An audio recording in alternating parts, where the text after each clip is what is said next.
Well, hello, my lovelies. Welcome. I'm Lady MCreepsta, and welcome to my realm. Today's tale is by an author simply called Grey on Creepypasta.com. So, let's get right to it, shall we? Come, lean in closer, and we'll begin.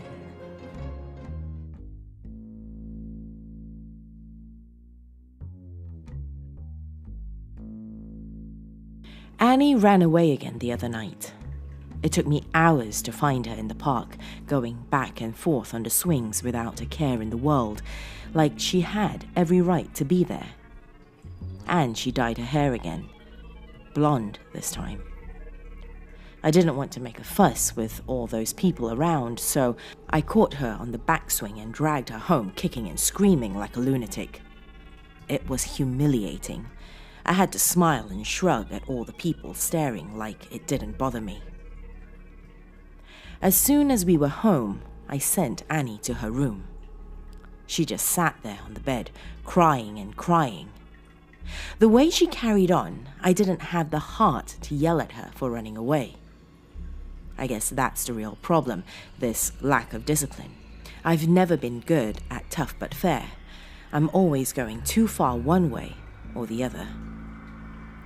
Like a few months ago, when she came at me with a kitchen knife. For a minute, I really thought she was trying to hurt me, my own sweet angel. But afterward, she just lay there in my arms so quiet, letting me stroke her hair and sing her a lullaby, like nothing had ever happened. But then there was that other time when she started messing around with my doll collection. They're such fragile things, my dolls, and Annie was playing so rough like she wanted to break them. I love those dolls. They remind me of when everything was easier, when I wasn't stuck in this house all day long with Annie's tantrums and Bill's moping. I got upset, and I hit her. I was so ashamed. When she ran away that night, I didn't go after her right away. I just stayed there crying and feeling like the worst mother in the world. I tried to be gentler after that, more understanding. So instead of getting cross with Annie, I let her stay in her room and cooked her some dinner. I turned up the TV real loud so I wouldn't hear the racket she was making in there. She makes such a mess sometimes, and it makes me so angry the way she breaks her things like she doesn't even care about them anymore. I bought her a puppy once, but she wouldn't even touch it, like she was scared of it. The very day I decided to take it back to the pet store, it vanished. I found Annie in the backyard holding a little trowel sitting on a pile of dirt. I helped her wash up and never mentioned it again. I made her favorite food, macaroni and cheese, hoping it might calm her down, but as soon as I opened the door, she slammed into me, trying to get past. I almost dropped the food everywhere, wrestling with her like that.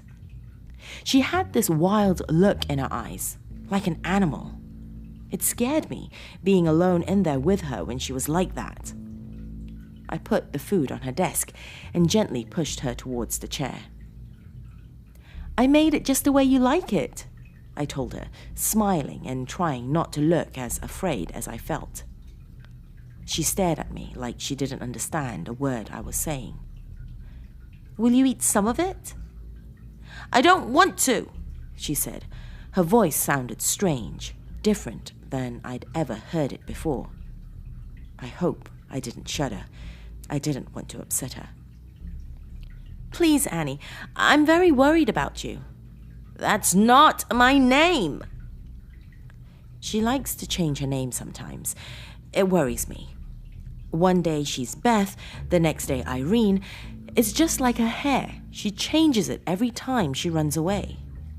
I get so scared that one day I won't be able to find her and the police won't be able to help because I won't know what she looks like or what she's calling herself. Sweetheart, I'd really like you to eat a little bit.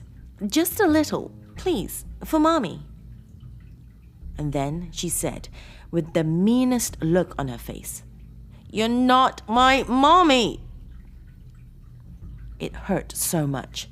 It felt like a stab to my heart. Tears welled up in my eyes before I could stop them, so I turned away. I heard her scramble onto the bed, her fingernails scratching like little claws on the posts. When I looked back, she had her back pressed against the corner of the room, legs drawn up to her chest, rocking back and forth, staring at me with those wild animal eyes. I love you, Annie, I said with as much dignity as I could manage. But sometimes I just don't know how to deal with your behavior. She screamed. Just this one long, loud, echoing screech, like a siren. Her mouth was wide open, but her face was blank. I covered my ears, got out of the room and closed the door behind me. I had to collect myself before I could go see Bill. He's been so odd lately. I don't want to worry him anymore. I got a second plate of the macaroni and brought it to the bedroom. That's where he spent all his time, lying in bed. Honey, I made dinner. He didn't answer, didn't even roll over to look. I picked up the plate from the morning, the food on it, untouched, and put the new one down where he could reach it. Annie's back. I found her in the park. She's pitching a fit in her room already. He must have heard the screaming. I always tried to keep her quiet, told her that Daddy needed rest, but she never listened. Sometimes I wondered if he could even hear her. He never got up to see what was wrong. I knelt beside the bed and looked into his eyes. He stared back at me, not saying a word. He's been like this ever since the first time Annie ran away. They'd been alone together. Then she had run off, and he stopped talking. He lay down in bed and never got up again. Lost his job, lost so much weight. He hardly even looked like the man I'd married. I kissed him on the forehead and left. As I closed the door behind me, I thought I saw him start to get up, but I guess I must have imagined it. Annie kept on with that awful screaming for hours. I stayed in the living room, sitting on our big 3-person couch alone. I turned up the TV as loud as I could, played music, turned on the blender, tried everything I could to drown out that awful screaming. It was like nails being driven into my ears, like spiders crawling up my neck, like ice water splashing on my legs. Finally, it stopped. I thought maybe she'd finally tuckered herself out, but then the scratching started. That was almost worse. It started out quick, rhythmic, but it got slower as time went on. Sometimes Annie would make a noise like she was crying again. I started to worry that she might be hurting herself, but I couldn't get that awful thing she had said to me or that wild look in her eyes out of my head. I just stayed in the living room and tried to sleep. I don't know how it got to be like this. I've thought about taking her to a doctor, but they always give her these strange looks. It's gotten to where I don't dare go to the same doctor twice. I'm afraid they might be thinking of taking her away from me or doing something awful to her. I've thought about calling in a priest. I know that must sound crazy, but the way she gets sometimes, like she doesn't even know me, it scares me so much. She'll call out to people who aren't there, shout names I don't know like they're real people. And there was that business with the kitchen knife. It wasn't the first time she's tried to hurt me. She smuggles rocks into the house and tries to hit me with them when my back is turned. When she gets really wild, she'll bite and claw at me. Some days I start to wonder if she's really my little girl or something else, wearing her face, haunting me. After a long time, the scratching stopped and everything got quiet. I sighed with relief. The house is so much nicer when it's quiet. I looked at the clock and could hardly believe how late it was. She must have finally fallen asleep. When I looked over at her door, I saw the light still on through the cracks. Quiet as I could, I tiptoed over. I would just peek in, turn off the light, maybe give her a little kiss goodnight. I opened the door just a crack, but that was all it took. She slammed through, knocked me to the floor, and scrambled away. "Annie, stop!" I shouted. She was going right to our bedroom, making so much noise I was sure it would wake Bill up. She shoved through our door, and I ran after. But inside, she was just standing there, staring at the bed. "Sweetheart, Daddy's sleeping," I hissed. She started screaming again, even louder than before. She pointed at Bill and screamed and screamed. I shushed her, tried to tell her he was sleeping, but she wouldn't stop. She screamed and screamed. The sound pierced through me, tore apart every nerve in my body.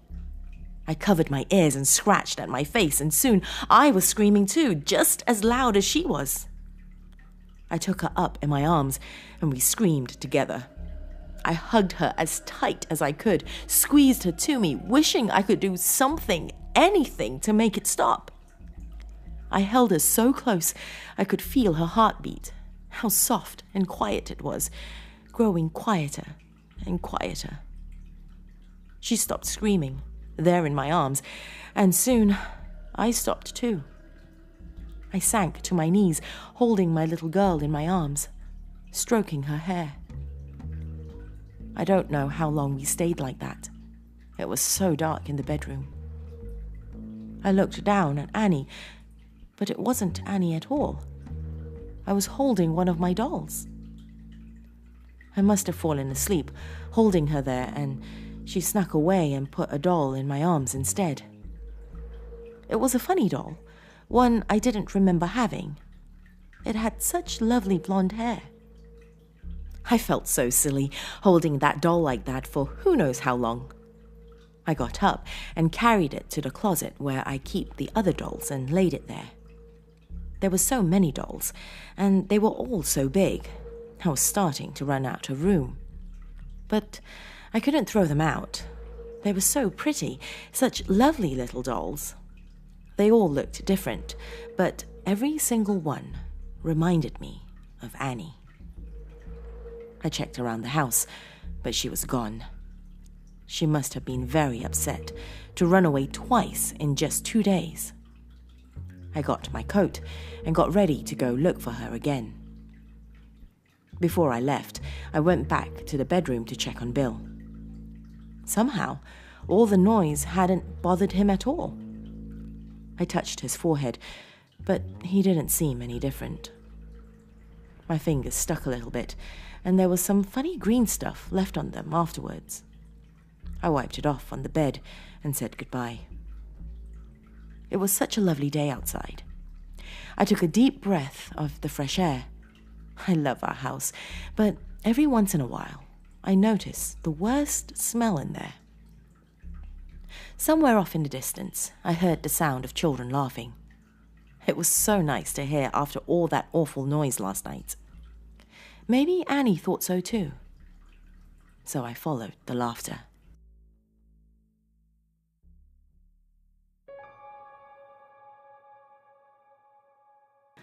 Ooh, I do love a story with a twist at the end, don't you? Leave me a comment and let me know your thoughts. If you have just discovered my realm, welcome, my dear. Remember to hit that subscribe button and that bell icon before you leave, so I can invite you to future telling of tales of darkness. That's all I have for you this evening, my dears. Till next time, sweet dreams.